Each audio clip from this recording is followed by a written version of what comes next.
transitional living services. Kind of did the same thing as Jess. I looked at the piece of paper and was like, I really don't know what that is. And then I asked Kate, and then she explained it, and I was like, I'm gonna pick that one, just because I don't know it. Who has never heard TLS before? Oh, I'm so excited. See, look at you. You're gonna get to teach them stuff. Yeah. Teach them stuff. Teach them.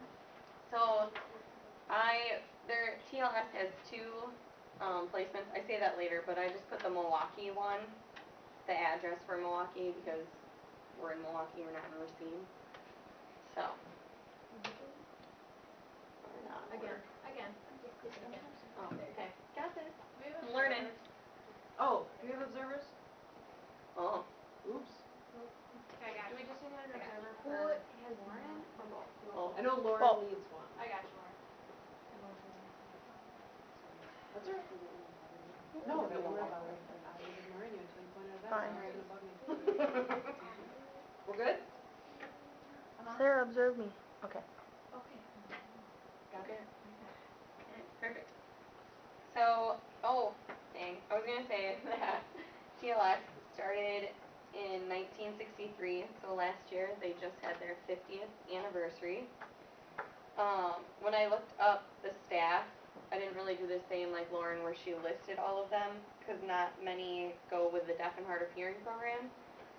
But I did just mention who the president was, and her name is Peg. So, the mission of TLS is to promote mental health recovery and independence by providing housing, supportive services, and advocacy for adults with mental illness.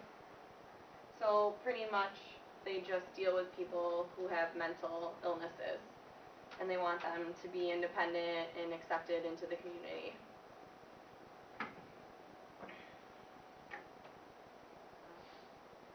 Their consumers are anybody over the age of 18 who have a mental disorder or problems, and then they have their own case manager. Each one is assigned their own case manager, who they will work with different programs. Did they talk about any kind of required diagnosis? Do they have to have a required diagnosis? Yeah, I think I say that in different. I can show it. That's okay. Don't worry I about actually it. didn't know. Yeah, no, they do. It's a different one, but it's good. Okay, I'm good. Thank you. So there was actually quite a few different programs I thought were really interesting, but I just picked, I think, 3 or 4 that'll affect us, I think, for the most part, and deaf and hard of hearing program was one, obviously. So it says that their staff are fluent in ASL, but they will also get interpreters from PIE if they need anything. These are some of the listed services under the deaf and hard of hearing program. I'm only going to talk about the community support programs, because most of the other ones pretty much know what they are just by looking at them. What was I going to say? So the one thing that I thought was really interesting for the deaf and hard of hearing program is that, or for interpreters to know, is that it's going to be people with mental problems. So that's like a major thing to know, that you're not just going to be talking to a normal deaf person. They're probably going to be a deaf plus or a hard of hearing plus. There are going to be other things that attribute to them.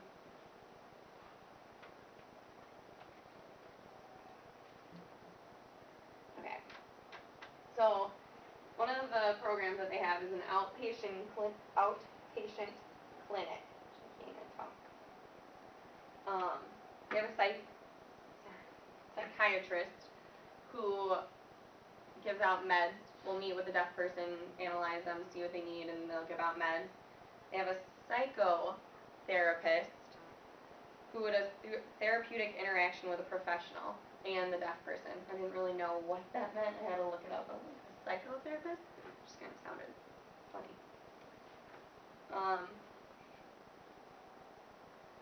So some of the services that they provide for the outpatient clinic are individual therapy, group therapy.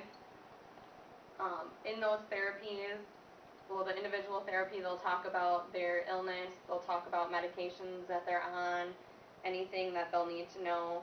Usually those that they talk to have depression, anxiety, or dealing with like physical, sexual abuse, or coping with their disability. They might not know how to. And then that also ties in with group therapy, they'll do the same things, but they also talk about relationships.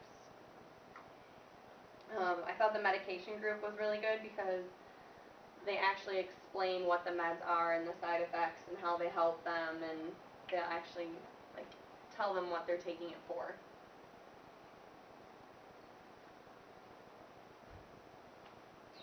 So, this is community support programs.